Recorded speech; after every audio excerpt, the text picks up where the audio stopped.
ഇന്നത്തെ ഏറ്റവും പുതിയ വീഡിയോയിലേക്ക് ഇവർക്കും സ്വാഗതം. അങ്ങനെ the greatest of all time ആദ്യ 4 ദിവസത്തെ ഏറ്റവും പ്രധാനപ്പെട്ട ദിവസമായ നാളെ ഞായറാഴ്ചയിലേക്ക് കടക്കുകയാണ്. ആദ്യ ദിവസം ഒരു ക്ലീൻ പോസിറ്റീവ് അഭിപ്രായം ലഭ്യമായ സിനിമയല്ലാതിരുന്നിട്ട് പോലും the greatest of all time എന്ന സിനിമ നാളെ ഞായറാഴ്ച മികച്ചൊരു ബോക്സ് ഓഫീസ് കളക്ഷൻ നേടിയെടുക്കും. അതും ഇന്ന് ശനിയാഴ്ച ദിവസത്തെക്കാളും മികച്ച കളക്ഷൻ നേടിയെടുക്കുമെന്ന് ഇപ്പോഴത്തെ ഉറപ്പാക്കപ്പെട്ടിരിക്കുകയാണ്. ഇന്നത്തെക്കാളും മികച്ചൊരു ബുക്കിംഗും ട്രെൻഡിംഗും എല്ലാം തന്നെയാണ് സിനിമയ്ക്ക് നാളെ ഞായറാഴ്ച വേൾഡ് വൈഡ് ബോക്സ് ഓഫീസിൽ കാണുന്നത്. അതേസമയം നമ്മുടെ കേരളത്തിൽ മാത്രമാണ് ഇന്നലെ ഇതേ സമയം ശനിയാഴ്ച ബുക്കിംഗ് എങ്ങനെയായിരുന്നു അതേ ഒരു അവസ്ഥ ഞായറാഴ്ച ദിവസവും കാണുന്നത്. കാരണം ബുക്ക് മൈ ഷോ നോക്കുകയാണെങ്കിൽ വളരെ കുറച്ച് ഫാസ്റ്റ് ഫിലിംഗ് ഷോസ് മാത്രമേ നിലവിൽ കാണുന്നുള്ളൂ. ലിയോയുടെ റെക്കോർഡ് വിജയത്തിന് ശേഷം കേരളത്തിൽ റെക്കോർഡ് റിലീസോടെ എത്തപ്പെട്ട വിജയ ചിത്രം കൂടിയാണ് ഗോട്ട്. അതിനൊത്ത കളക്ഷൻ തന്നെ സിനിമയ്ക്ക് ആദ്യ 3 ദിവസങ്ങളിലല്ല ആദ്യ 4 ദിവസങ്ങളിൽ ഉണ്ടാകുമെന്നും ഉറപ്പാക്കപ്പെട്ടിരിക്കുകയാണ്.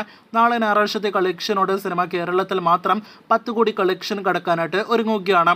അപ്പോൾ കാത്തിരിക്കൂ ഗോട്ടിന്റെ കൂടുതൽ ബോക്സ് ഓഫീസ് റിപ്പോർട്ടുകൾ കേട്ടാം.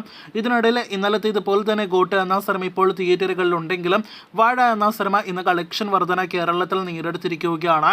ഇന്നലെ ഇതേ സമയം 12 ലക്ഷത്തിന് മുകളിലായിരുന്നു കേരള ട്രാക്കിംഗ് ഗ്രോസ് എങ്കിൽ ഇന്ന് ശനിയാഴ്ച 18 ലക്ഷത്തിന് മുകളിലാണ് കേരള ട്രാക്കിംഗ് ഗ്രോസ്. ഇന്ന് 30 ലക്ഷത്തിലേറെ കേരള ഗ്രോസ് ലിമിറ്റഡ് സ്ക്രീനുകളിലും ഉറപ്പാക്കിയ വാഴ എന്ന സിനിമയുടെ വേൾഡ് വൈഡ് ഗ്രോസ് ഇന്നലെ വെള്ളിയാഴ്ച വരെയുള്ള കണക്കുകൾ പ്രകാരം മാത്രം 40 കോടി പിന്നിട്ടിരിക്കുകയാണ്.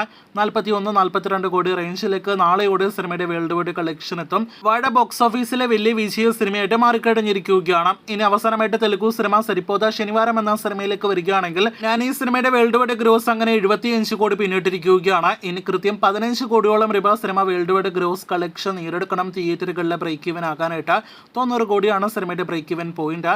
പോസിറ്റീവ് അഭിപ്രായങ്ങൾ ലഭ്യമായ തെലുഗു സിനിമ കൂടിയാണ് ഞാനിവിടെ സരിപ്പോത ശനിവാരം. ഇന്നത്തെയും നാളത്തെയും കളക്ഷൻ സിനിമയ്ക്ക് തിയേറ്ററുകളിലെ നിർണായകമാണ്. എന്തായാലും 90 കോടിയിലേക്ക് ബ്രേക്ക് ഈവൻ പോയിന്റിലേക്ക് സിനിമയ്ക്ക് എത്തപ്പെടാൻ കഴിയട്ടെ എന്ന് ആശംസിക്കാം. കാത്തിരിക്കൂ കൂടുതൽ ബോക്സ് ഓഫീസ് റിപ്പോർട്ടുകൾക്ക്.